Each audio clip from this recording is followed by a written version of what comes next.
When Evelyn stepped inside Blackwood Manor, she thought she was chasing a mystery. But the house was searching for something too. The whispers in the walls weren't just echoes, they were alive, watching, calling.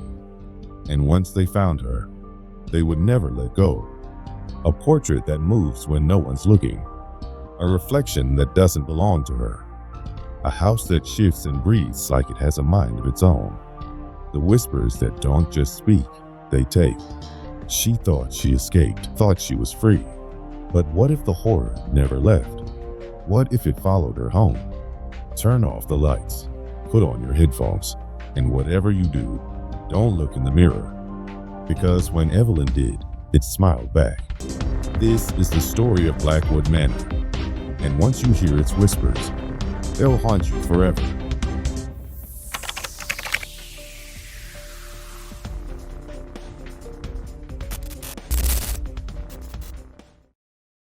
Evelyn Carter tightened her grip on the steering wheel as her car rattled along the winding road. The towering trees on either side of the path leaned inward, their skeletal branches stretching like clawed fingers, swallowing the road in an eerie tunnel of shadows. The headlights cut through the thick fog, but only barely. The deeper she drove, the more the world outside felt wrong. It wasn't just the silence, it was the absence of life. No birds, no rustling leaves, not even the distant hum of an insect. Just her own breathing and the rhythmic rumble of the engine. Then, suddenly, a figure on the road. She slammed the brakes. The tires screeched against the cracked pavement as her heart lurched into her throat. Her breath hitched as she peered through the windshield. But the road was empty. She swallowed hard. But something about the way the shadows moved, slow, deliberate, made her stomach tighten. The iron gates of Blackwood Manor stood just ahead, draped in rust and ivy. Beyond them, the manor itself loomed, a dark silhouette against the moonlit sky. It was massive, its stone walls cracked with age, its once grand windows now gaping black voids. The wind whispered through the trees, a sound like distant voices murmuring secrets. Evelyn grabbed her recorder, flicked it on, and whispered into the mic. Blackwood Manor, abandoned for over 50 years. Locals say it's cursed. Tonight, I'll find out why. She stepped out of the car. The cold was immediate, seeping into her bones. With effort, she pushed the gates open, their rusted hinges groaning like something waking from a long slumber. As she approached the front door, her breath formed pale clouds in the air. Then, just as she reached for the handle, she heard it, a whisper, soft, faint, like a breath against her ear. She spun around. Nothing. Just the endless fog curling around the trees. Her hand trembled slightly as she pressed it to the door. With a deep breath, she pushed. The front door groaned as it swung open, revealing the darkness beyond. The air inside was heavy, thick with the scent of decay and damp wood. Dust swirled in the dim beam of her flashlight. The walls lined with peeling wallpaper seemed to breathe. She stepped forward, her boots echoing in the silence. The sound was too loud, as if the house had been holding its breath and now exhaled in response to her presence. Then, so faint she almost missed it, came the sound. A whisper. It slithered through the air, curling around her ears like icy fingers. She turned sharply. Nothing. Just the empty corridor stretching into darkness. Old houses make noise, she muttered, setting up her equipment. Nothing paranormal about that. Still, her pulse quickened. She moved carefully through the first floor, her flashlight casting jagged shadows across the walls. Faded portraits of the Blackwood family lined the halls, their hollow eyes following her with eerie precision. One particular painting made her pause. Nathan Blackwood, the last known heir. Unlike the others, his expression wasn't solemn. It was smug, almost as if he knew something she didn't. His eyes, dark and piercing, seemed to gleam even through the dust. Then, the whispering grew louder. This time, it was coming from upstairs. She hesitated. The staircase was old, the wooden steps warped with time. They stretched upward into the gloom, disappearing into the second floor. Something deep in her gut screamed, "Don't go." But the journalist in her, the part that had chased the unknown her entire career, refused to turn back. Heart hammering, she placed one foot on the step, then another. The wood creaked beneath her weight, groaning like something waking up. The whispering never stopped. It only grew clearer. More voices, more urgency. She was halfway up when a sudden chill swept through the house, carrying with it a breath of rotting air. Then, a new sound. Not a whisper this time, a giggle, childlike, delicate, and it was right behind her. Evelyn's breath caught in her throat. She gripped the stair railing, fingers turning white.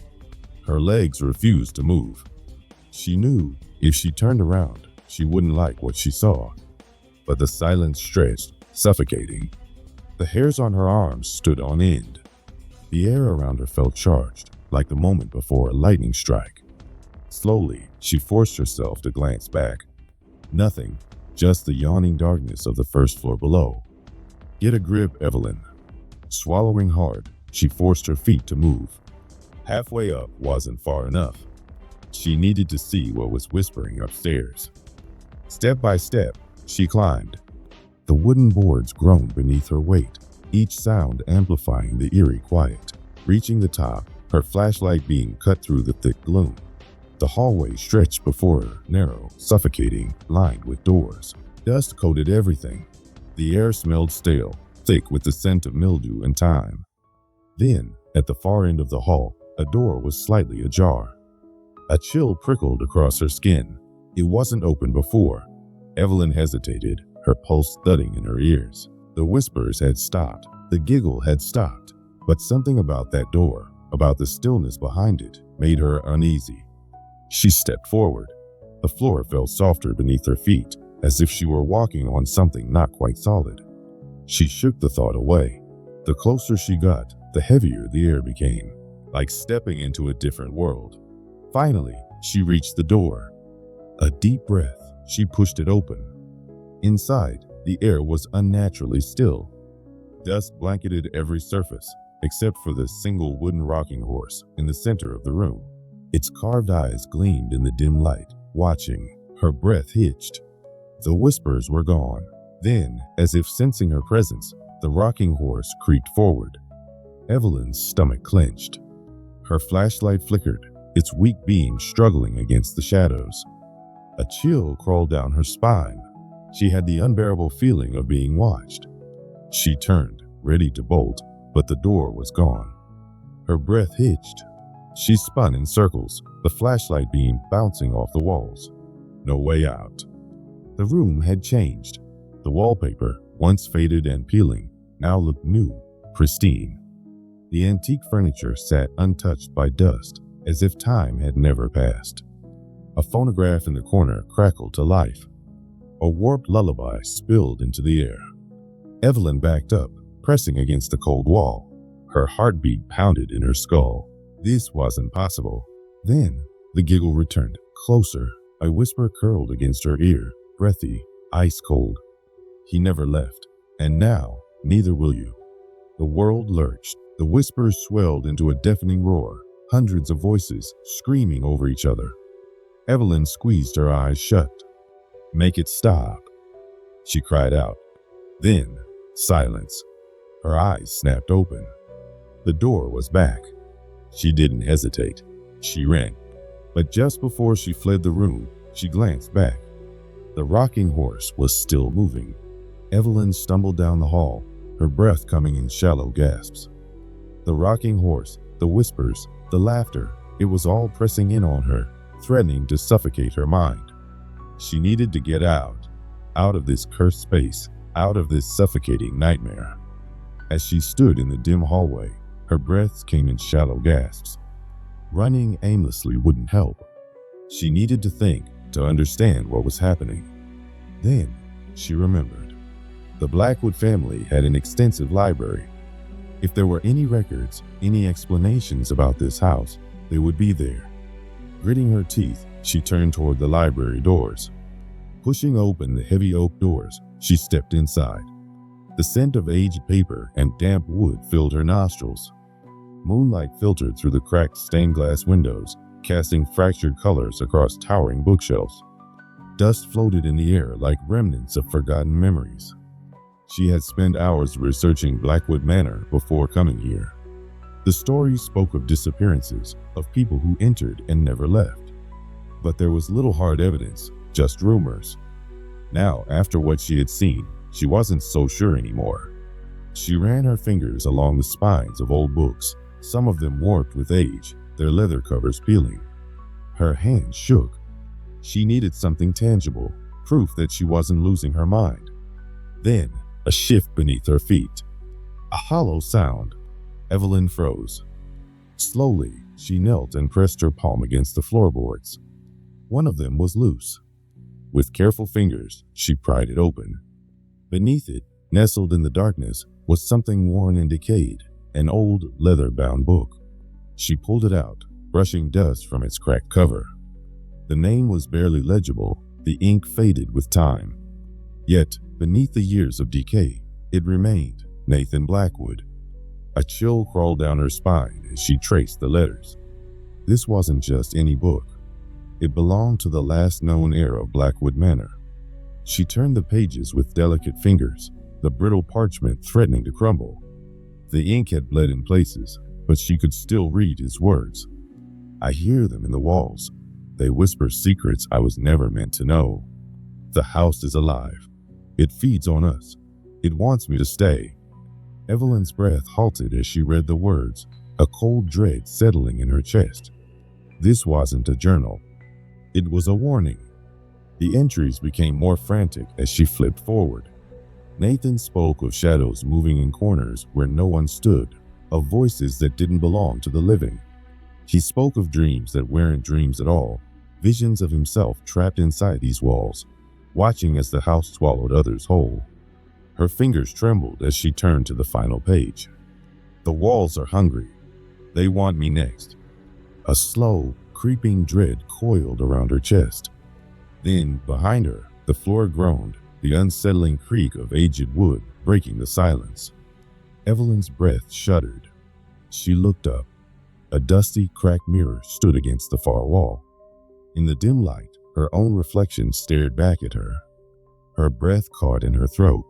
Her real body stood frozen, but the reflection tilted its head, eyes locked onto hers, a slow, unnatural grin spreading across its face. Then it stepped forward. A cold hand clamped over Evelyn's mouth before she could scream. Evelyn gasped against the cold hand that smothered her mouth, her pulse hammering. She thrashed, kicking against the unseen force, but it held firm. A voice, not a whisper, but a breath against her ear, hissed something unintelligible. Then, just as suddenly as it had grabbed her, the grip vanished. She stumbled forward, her knees hitting the wooden floor. Gulping in the air, she spun around. Nothing. The room was empty. The only sound was her own ragged breathing. Her hands trembled as she scrambled to her feet. She wanted to leave, wanted to escape, but before she could, there was a knock. It echoed through the silence, sharp and deliberate. Her breath hitched. It was coming from the front door.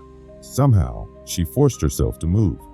Still shaking, she made her way down the corridor, past the portraits that now seemed to watch her with something closer to amusement than indifference. When she pulled the door open, Father Alden stood on the porch, his dark coat billowing slightly in the wind. She had called him hours ago, desperate for answers. If anyone knew the truth about this place, it was him. His deep-set eyes, shadowed with sleeplessness, locked onto hers. Deep lines cut into his weathered face, but what unsettled her the most was his expression, solemn, almost as if he were grieving. He looked afraid.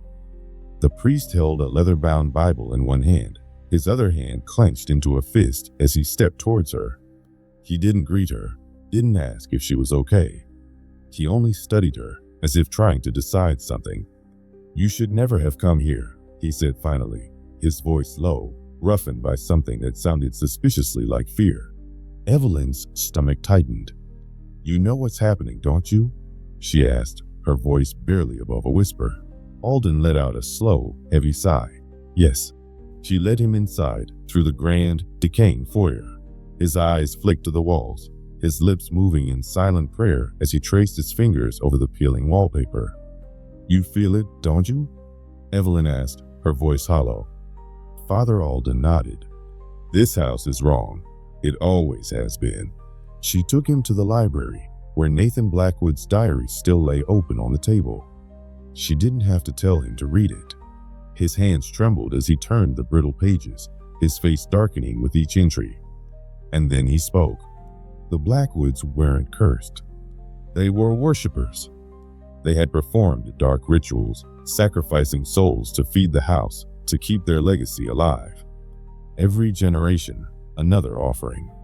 Another life swallowed by the manor's insatiable hunger. Nathan Blackwood never intended to inherit his family's wealth. He was the final sacrifice.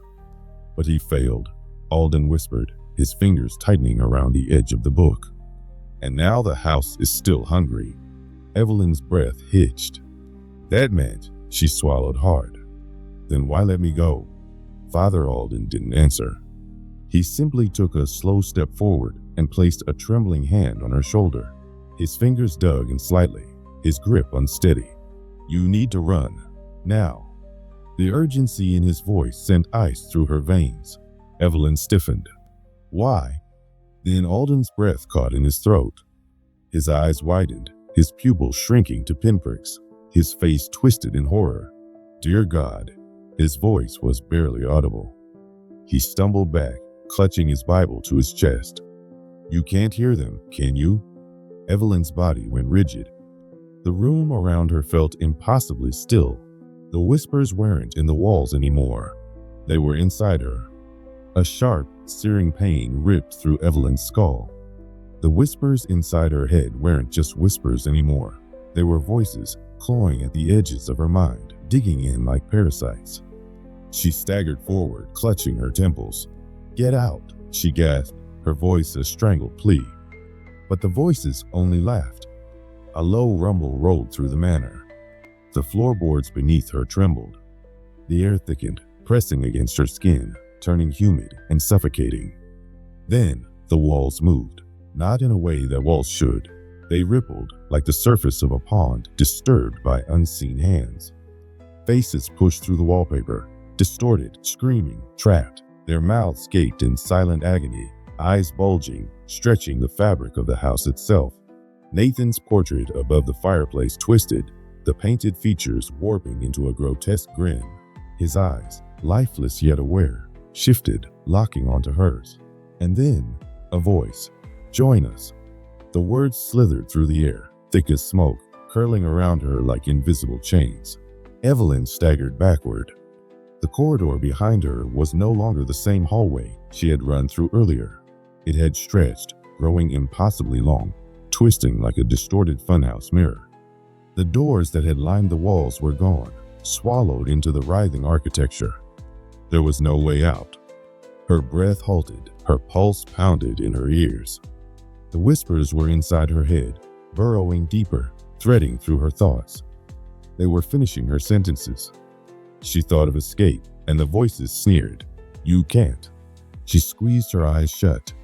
"This isn't real. It's in my head." But then she heard it, the sound of bones snapping. Her eyes flew open. The walls were peeling apart, not like crumbling plaster, but like flesh splitting open. A dark void gaped beyond them, a place where light couldn't exist. From the darkness, hands emerged, dozens of them, gnarled and skeletal, their cracked fingernails clawed at the air.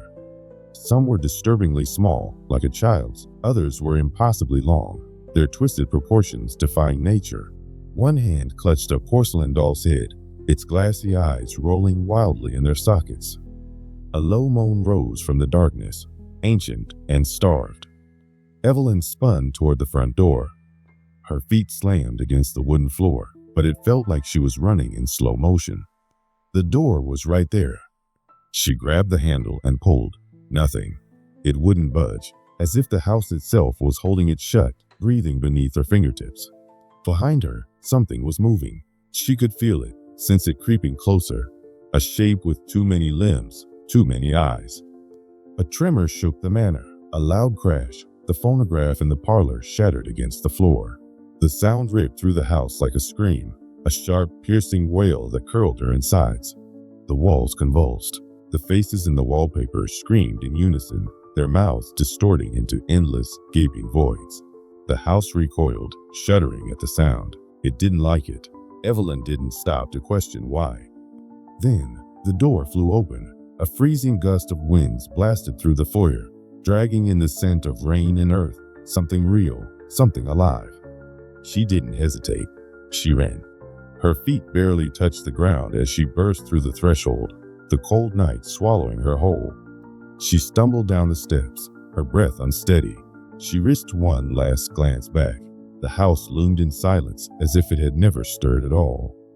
But Nathan's portrait, still visible from the open door, was no longer grinning. It was watching, and its lips had moved. One final whisper coiled through the night air. "You'll be back."